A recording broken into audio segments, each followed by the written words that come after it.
ఏదొచ్చినా ట్రాన్సాక్షన్ వాళ్ళకైతుంది, మనకు పీనట్స్ వస్తాయి లీజ్ అమౌంట్, కోల్ అమ్ముకునే డబ్బు రాదు. మళ్ళీ ఘోరమైన విషయం ఏంటంటే తాడిచెర్ల కూడా గ్రేడ్ 9 కోల్, 9 కూడా చాలా మంచి గ్రేడ్ కోల్, 6,000 పైచిలకు ఒక టన్నుకు ధర వచ్చే కోల్, 4,000 3,500 వచ్చే కోల్ కాదు అది. దీన్ని 25 సంవత్సరాలకు మీరు ఆ పెద్ద తిమింగలానికి కట్టబెట్టే ప్రయత్నం చేస్తున్నారు. కాంగ్రెస్ పార్టీ యొక్క అవినీతిని గమనిస్తూ ఉన్నారు తెలంగాణ ప్రజలు. దయచేసి ఈ విధానాన్ని రద్దు చేసుకోండి. ఈ టెండర్ మీరు ఆల్రెడీ క్యాన్సిల్ చేసి అట్లనే ఉంచండి, క్యాన్సిల్ చేయండి. కానీ at the same time BRS యొక్క డొల్లతనాన్ని కూడా మేమందరం కూడా గమనిస్తూ ఉన్నాం. దాన్ని కూడా ప్రజలకు ఎప్పటికప్పుడు చెప్తూనే ఉంటాం. అబద్ధాలు చెప్పకండి. మీరు కాంగ్రెస్ని క్రిటిసైజ్ చేయండి, టెండర్లు రద్దు చేపియండి, కానీ ఏదో అంతకుముందు మేము మొత్తం చేసేసినాం కరెక్ట్గా, ఇప్పుడు అన్యాయం జరుగుతుంది అన్నటువంటి విషయాన్ని చెప్పకుండా వాస్తవాలు మాట్లాడితే బాగుంటుందని నేను కోరుతా ఉన్నా.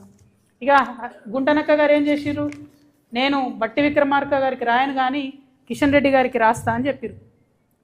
ఇన్నేళ్ళు పాలిటిక్స్లో ఉన్నారు కదా, ఇంత అనుభవం ఉంది కదా, రాష్ట్ర ప్రభుత్వం రికమెండ్ చేయకుండా సిబిఐ వస్తుందానండి? రాష్ట్ర ప్రభుత్వం అడగకుండా సిట్టింగ్ జడ్జి వస్తాడా? అంటే జస్ట్ షో. ఇక్కడ నుండి గుంటనక్క గారు మాట్లాడతారు, అక్కడ నుండి కిషన్ రెడ్డి గారు రెస్పాండ్ అవుతారు. రెస్పాండ్ అయ్యి వెంటనే ఆగ మేఘాల మీద ఒక కమిటీ వేసారు. ఈ కమిటీలో ఒక మేడంని పెట్టిరు, ఆమెది పెద్ద ర్యాంక్ ఉంది, ఆమె చేసినా కూడా బాగుంటుంది. కానీ ఇంకొక ఆయనని పెట్టిండ్రు, మారుపల్లి వెంకటేశ్వర్లు అనేటటువంటి వ్యక్తిని పెడితే వారు AGM rank, assistant general manager rank. ఆయన ఇక్కడ నుండి కోల్ ఇండియాకు పంపించారు. ఆయన ఆల్రెడీ అసిస్టెంట్ జనరల్ మేనేజర్. ఆయన ఇక్కడికి వచ్చి ఎవరిని అడుగుతాడు చెప్పు? తప్పు చేసిన వాడిని సీఎండీని అడుగుతాడు. ఆయన సీఎండీ గారితో మాట్లాడతాడా? మాట్లాడిన రిపోర్ట్ ఇస్తాడా? ఎందుకంటే ఈయన డిప్యూటేషన్ మీద పోయిండు, అయిపోయినాక మళ్ళీ వచ్చి సింగరేణిలో పనిచేయాలి. ఇది ఎందుకు వేసినట్టు అసలు ఈ కమిటీ అన్నది అర్థమవుతలేదు. కిషన్ రెడ్డి అన్నగారు దీనికి సమాధానం చెప్పాలి. ఇది కరెక్ట్ కాదు. నిజంగా మీరు వాస్తవాలు నిగ్గుదేల్చాలనుకుంటే సైట్ విజిట్ కంపల్సరీ అనే నిబంధనను క్యాన్సిల్ చేయాలి. గ్లోబల్ టెండర్లు, పారదర్శకమైన టెండర్లు అన్నీ ఓపెన్ కాస్ట్ మైన్లకు సింగరేణిలో పెట్టాలి. ఎండిఓ విధానాన్ని ఖచ్చితంగా రద్దు చేయాలని మేము డిమాండ్ చేస్తున్నాం. దాంతోపాటు కిషన్ రెడ్డి గారు నేను ఇంకొక మాట డిమాండ్ చేస్తున్నా. ఆంధ్రప్రదేశ్లో బొగ్గు నిక్షేపాలు ఉన్నాయి, తెలంగాణలో కూడా మన శ్రవణపల్లిలో, అట్లనే పెనగడపలో, సత్తుపల్లిలో, కళ్యాణకనిలో, కోయగూడెంలో, మన్గూరులో కొత్త టెండర్స్ కొత్తవి ఉన్నాయి, బొగ్గు బ్లాకులు. అవన్నీ కూడా ఇవ్వాలని చెప్పి అవన్నీ కూడా తెలంగాణకు సింగరేణికి అలొకేట్ చేయాలని చెప్పి కిషన్ రెడ్డి గారిని నేను డిమాండ్ చేస్తూ ఉన్నాను. మీరు అది చేయకుండా మేమేదో మైనారిటీ స్టేక్ హోల్డర్సు, మాకు సింగరేణిలో ఏం చేయడానికి లేదు కాబట్టి ఏదో మేము పాపం చూసుకుంటా నిల్చుంటున్నామని చెప్పి చెప్పడం కరెక్ట్ కాదు.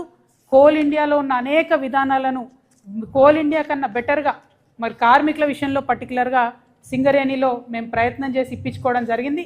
కాబట్టి కిషన్ రెడ్డి గారు మరి ఖచ్చితంగా కార్మికుల సంక్షేమం కోసం కూడా మాట్లాడాలి. త్వరలోనే సింగరేణిలో ఎన్నికలు కూడా రాబోతూ ఉన్నాయి.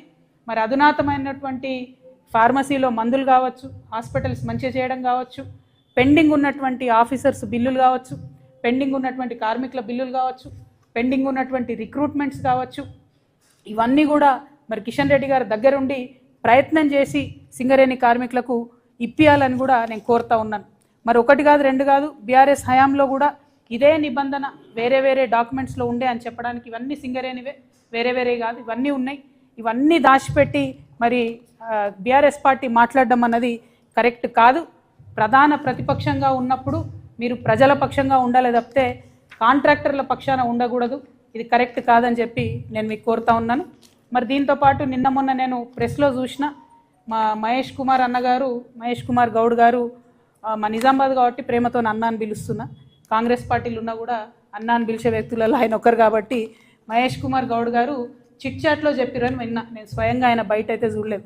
అదేందో నేను కాంగ్రెస్లోకి వస్తా అంటే ఆయన వద్దన్నాడట. నేను మహేష్ అన్నని చెప్తున్నా, అన్న కాంగ్రెస్లో ఏం లేదు, అది లూజింగ్ పార్టీ, ఓడిపోయే పార్టీ. నెక్స్ట్ టైం కాంగ్రెస్ రాదు తెలంగాణలో. నెక్స్ట్ టైం తెలంగాణలో మా జాగృతి పార్టీ గెలుస్తుంది.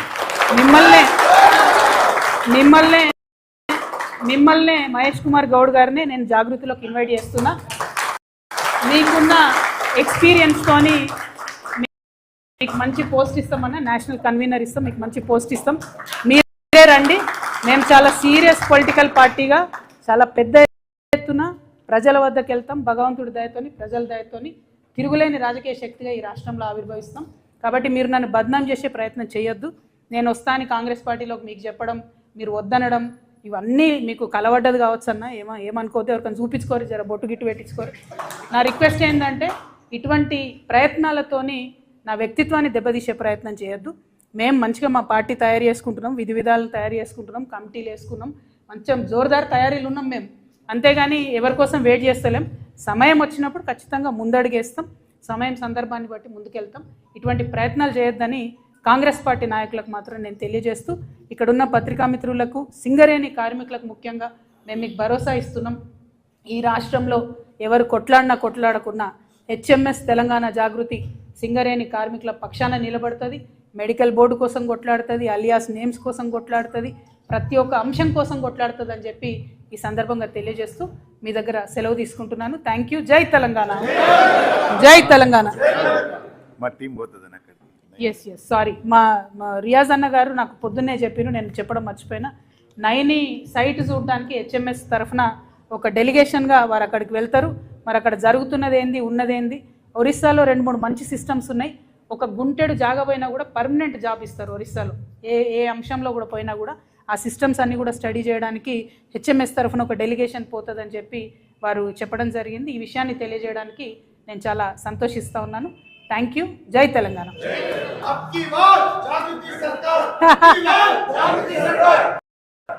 పార్టీ అయినాక ఇప్పుడు థ్యాంక్ యూ. జై తెలంగాణ.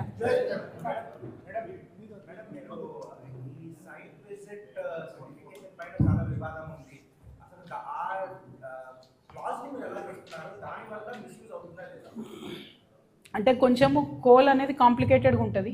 ఆ కాంప్లికేటెడ్ విధానంలో ఏంటి అంటే కంటిన్యూస్గా తీస్తూ ఉండాలి. కోల్ ఏదో రిక్రియేషనల్గా తీయడానికి ఉండదు, కంటిన్యూస్గా తీయాలి, చాలా టెక్నికల్గా తీయాలి. సో ఒకరు మట్టి తీస్తుంటే ఇంకో పక్కన బొగ్గు తీస్తుంటే ఆ ఓపెన్ కాస్ట్ గనిలో చాలా ఎగుడు దిగుడు ఉండే వాతావరణంలో రకరకాల మెషిన్లతో వర్క్ జరుగుతుంటుంది. అది జరుగుతున్నప్పుడు జనరల్గా ఆ సైట్కి పోయి చూసి, మరి ఈ సైట్లో ఇన్ని ఇబ్బందులు ఉన్నాయి కాబట్టి ఈ పర్టిక్యులర్ కాస్ట్ అయితేనే మేము చేయగలుగుతాము అని చెప్పి ఒక రియలిస్టిక్ వాల్యూ ఇవ్వడానికి ఆ నిబంధనలు పెట్టడం జరుగుతుంది వాస్తవానికి అయితే. అది ఇంతవరకు ఓపెన్ కాస్ట్కి ఓబీలకు లేదు. అది కొత్తగా కాంగ్రెస్ గవర్నమెంట్ వచ్చినాక పెట్టినారు. ఆ నిబంధన వల్ల ఏం జరుగుతుందంటే గ్లోబల్ టెండర్స్ ఎవరైతే వేయాలనుకుంటారో వారికి లోకల్ ఆఫీసెస్ ఉంటాయి, వాళ్ళు కూడా పోయి సైట్ విజిట్ చేసి సబ్మిట్ చేయొచ్చు. కాకపోతే ఎక్కడో ఒక దగ్గర ట్రాన్స్పరెన్సీ దెబ్బతింటదేమో అనేటటువంటి ఆలోచన అయితే కలుగుతూ ఉంది. సంపూర్ణంగా దెబ్బతినకపోయినా దెబ్బతింటుంది. మరి ఇన్ని రోజులు లేని విధానం ఇప్పుడే కొత్తగా పెట్టడము అనే దాంతో ఏంటంటే అది 9 వరకు సీమిత చేయడం కరెక్టే. మిగతా అన్నిటికీ అప్లై కావాలని ఎందుకు చెప్తున్నారో హరీష్ రావు గారికే తెలియాలి. ఎందుకంటే హరీష్ రావు గారికి సంబంధించిన ఒక కంపెనీకి కూడా ఎక్సెస్కి ఇదే కాంగ్రెస్ గవర్నమెంట్లో టెండర్ వచ్చింది. నేను ఆ పేరు కూడా చెప్తా చూసుకోరు. అది మన HCPL అనేటటువంటి కంపెనీకి 7.96% ఎక్సెస్కి టెండర్ వచ్చింది. ఇది కూడా హరీష్ రావు గారి కంపెనీయే. హరీష్ రావు గారు మురళీధర్ రావు గారు నిఎన్సీ ఉంటారు, వారికి సంబంధించిన మనిషి హర్షరెడ్డి అని ఉంటాడు ఆయన కంపెనీ ఇది. సో ఆ కంపెనీకి కూడా మరి ఎక్సెస్ వచ్చింది. మరి ఎందుకు వచ్చింది ఇట్లా అన్నది కూడా వారు కూడా ఆలోచించాలి. వీళ్ళకి అంతకుముందు కూడా వర్క్స్ వచ్చినాయి, ఇప్పుడు కూడా వర్క్స్ వచ్చినాయి. సో నేను అనేది ఏంటంటే రాజకీయంగా బురద చల్లడం కాదు, యాక్చువల్గా ప్రాక్టికల్గా ఈ ఆన్ సైట్ విధానం అయితే నాకు తెలిసి నష్టమే, దాన్ని తీసేయాలని డిమాండ్ చేస్తున్నాను. రెండవది ఏదైతే ఓబీ కాంట్రాక్టర్స్కి పెట్టేటటువంటి రిస్ట్రిక్షన్స్ ఉంటాయో నైనీ విషయంలో వాటిని చాలా లూజ్ అని చేసేసారు. ఎందుకంటే కృష్ణారెడ్డి గారికి అవకాశం ఇవ్వడానికి. ఈ మాట చెప్తే TV9లో నా స్టోరీ అయ్యారు, అయినా సరే చెప్తున్నా. ఎందుకంటే దీనివల్ల ఒక 25 సంవత్సరాలు 25,000 కోట్ల రూపాయలు సింగరేణి